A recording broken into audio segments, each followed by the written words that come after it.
Hello guys and welcome back. I thought the last big update video would be the last one I made until PAX East, but there were a few updates and a few other things that I want to mention and you guys should know about before PAX East.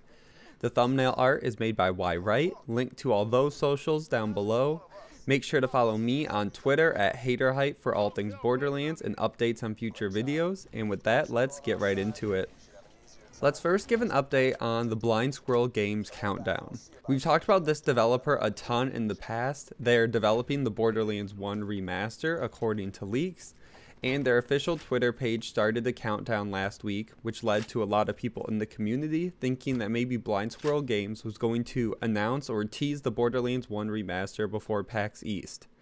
Mental Mars noticed early on that they might actually be announcing their own IP, and found back in December the company announced that they were making their own game called Drifter, and the logo for Drifter matched the logo being used for the countdown. It's unfortunate that it's not Borderlands, but it doesn't change the fact that most people were still looking ahead at PAX East anyways, and even if they would have teased anything, we probably wouldn't have seen anything substantial until PAX East alongside a Borderlands 3 reveal. And it wouldn't have made much sense looking back on announcing it early.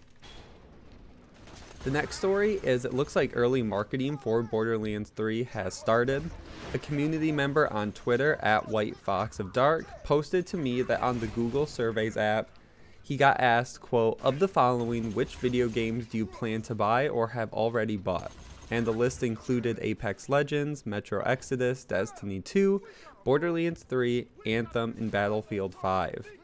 I've heard some people write it off as just Google's algorithm that makes these questions, but from what I understand, marketing companies are the ones who manually make these surveys and questions, and then they pay Google to use this app and send it out to people and get all the information back. There are a lot of factors that go into price, like how many people they want to send it to, how many questions they're making, how many options, so it's definitely not a cheap process to take, which deters a lot of people from making their own surveys or making fake surveys just cause.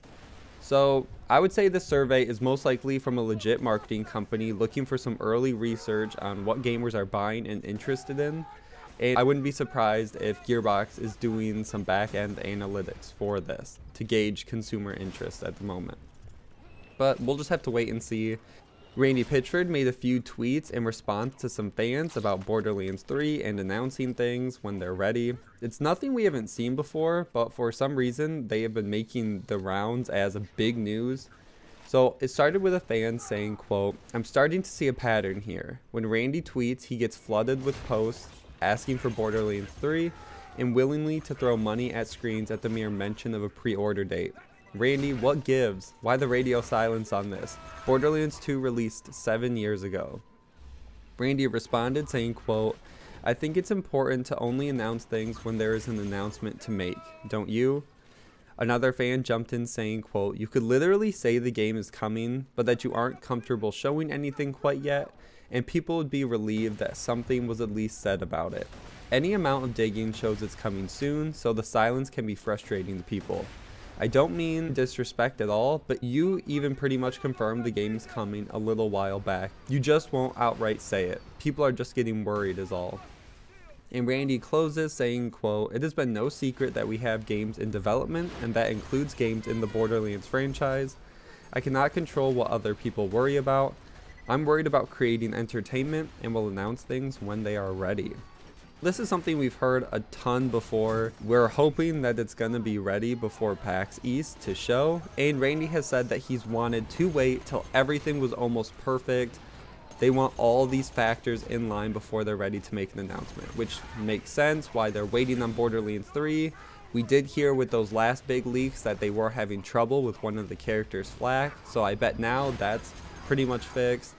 I bet they were waiting for the Borderlands 1 remaster to be completely polished and ready for release, so I think Gearbox is just getting everything in line because they can choose when they want to announce this. They're not under any real time constraint yet. Alright, so this next story started with a Twitter account posting an alleged cover of Borderlands 3. The first tweet made about it has now since been deleted. A second post was also made showing a video holding the cover and has also been deleted, and there are French captions like it's a Snapchat video, but we'll get into that later. The cover itself is Mr. Torg. He has 3 fingers up on one hand and is pointing with the other. It could, I guess, be the handgun motion, but doesn't look. It's only 1 finger, not the 2 that we've seen with all the bandits. The logo itself even looks good and has a traditional Borderlands 3, and below that there's a subtitle which implies that it's a special edition, but not just any special edition, the explosive edition. Now, Torg probably wouldn't be the cover of any of the standard editions of the game. It's always been a bandit, and I bet they'll continue that trend with Borderlands 3.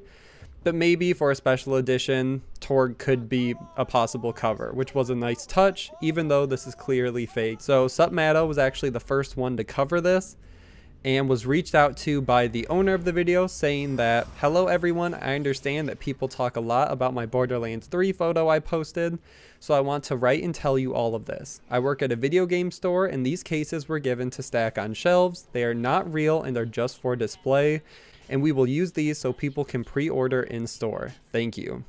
So no, this store doesn't have any early edition or any more information than us, but they did do a great job making this in-house. So that puts an end to that.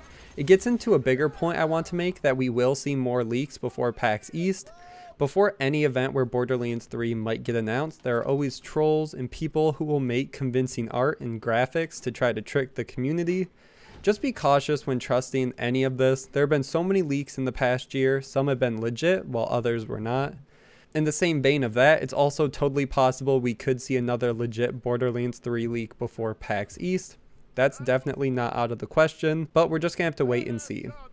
For this next part, I'm gonna have Supmatto come in and actually talk about the PAX East reveal that we've been talking about and super excited about, and kind of tell you guys why it's okay to finally let your guard down and be excited that in less than 20 days we're going to get this, at least a reveal of something with Borderlands 3, because we've all been waiting so long. Before he gets into that, we did do a podcast style video on his channel. I'll link that and put that up on screen. Be sure to check that out if you guys want, and he'll take it away. So how do you know Borderlands 3 is coming? Why should I justify getting excited for PAX East just to be let down? Well, there's a mountain of evidence. We're going to talk about the public stuff. You have Walmart Canada and the Amazon Italy leaks from last year. Major retailers receive information from companies early so that their website can be ready when those pre-orders are ready to go up. No studio wants to miss out on pre-orders. They need to know in advance to make sure the site is ready, to make sure those can go up immediately. And then if we specifically look at Walmart Canada, the only games left on that list that weren't right, that haven't come out yet, is Splinter Cell and Borderlands 3. Everything else was pretty much spot on. Take-Two reconfirmed the release window of this unannounced, heavily anticipated franchise. Well, there was a lot of rumors that Blind-Squirrel Games was probably potentially working on a BioShock. Well, guess what? It wasn't BioShock. So, again, you have to look. Well, this has got to be Borderlands 3. Well, after we get done with this list, you're gonna know it's Borderlands 3. Gearbox is on the main stage of PAX East for an hour with a show.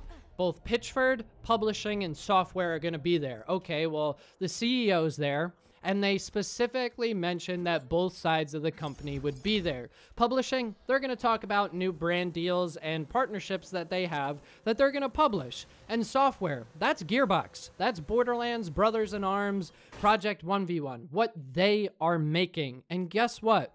Project 1v1 is not a new reveal. Project 1v1 is something we've known about since like 2017. That's not new. Pitchford said Brothers in Arms isn't ready. That leaves a very short list of what they could potentially be showing. Now, we have straight from Pitchford again that a lot of the company would be there. You're not going to bring the CEO, both sides of the company, and a ton of employees and not be there to announce something major. We have the concept art leaks, which came out in early October. We finally got traction on them in December when they were rediscovered. Guess what? They pretty much were right in line with what I was talking about and what the No had talked about literally the day before. So concept art leaks are pretty much at this point legit. If you're talking about something and then you have a picture of 3 of the 4 characters that match up. SteamDB. I know a lot of people are confused about SteamDB, but when you have a company working on a quote-unquote dead franchise, we obviously know that it's not a dead franchise. They've updated Borderlands 2 more than 125 times in the past 30 days. Why would they be working on a 6.5-year-old game, privately, heavily encrypted, on a dead franchise? It doesn't make sense. It's because they are up to something. They had Shift down for like 10 hours 2 months ago to update the back end. They revamped their website and social media presence. They have the new keys. The website's all nice and done for VR. They have marketing deals with Arby's and PlayStation. Arby's has been advertising Borderlands for like a year now, and PlayStation through the VR title. They just had Achievement Hunter, a channel with almost 1.5 million subscribers that hasn't touched Borderlands in years, do a sponsored stream. Why would they have a sponsored stream of a 6.5-year-old game for no reason? They don't. It's not a coincidence. They relaunched Gearbox's store with Gearbox Loot. They have sponsored streams with content creators, which I just talked about, and they hosted Jolts in K6. Again, why do that if you have a quote-unquote dead franchise? We don't know Borderlands 3 is coming. Of course we do, man. Randy literally said they are working on the next Borderlands game like 2 years ago, and people, I don't know if they didn't see it or forgot or what, but not to mention the GDC stuff. Unreal 4 tech demo. That is the technology powering the next Borderlands. And now, through the concept art leaks and through what I said weeks before, that's Moze. That's one of the playable characters. A lot of people expected it to be Tina or an important character because they were hiding the face. They're not going to do that unless it's for a reason. You have leaks from the media implying viewing the games early. You have a mountain of evidence across the resumes. If you've done concept art, you've worked for Gearbox as a contractor, you have to get another job because you're done. That goes on your resume. You do not lie on your resume unless you want to get caught. The gaming industry is interwoven and very close. You lie here, the word spreads, the word travels. Ghost Punch Games earned a contract to work on Borderlands 3. And they put it on their website to reflect that. Like a week or less later, 2K has them remove it, and it's gone. That's proof by admission. You have all the copyright and trademark proof, and this is all without talking about any of the stuff about the remaster. And we have talked a ton about how a Borderlands 3 reveal might be linked to a Borderlands remaster, which is cool. We've seen the evidence, we've seen the postings, we've seen the leaks. Things are definitely coming, and you guys should be excited. I know we have been let down many times with no reveals, no news, and teases that didn't lead to anything, but we are finally approaching what looks like our first look at Borderlands 3, and hopefully a remastered version of Borderlands 1 to play while waiting, and we have less than 20 days to go. So that's where I'm going to end this video. Be sure to like and share the video, subscribe to the channel for all things Borderlands, and I will see you guys in the next one.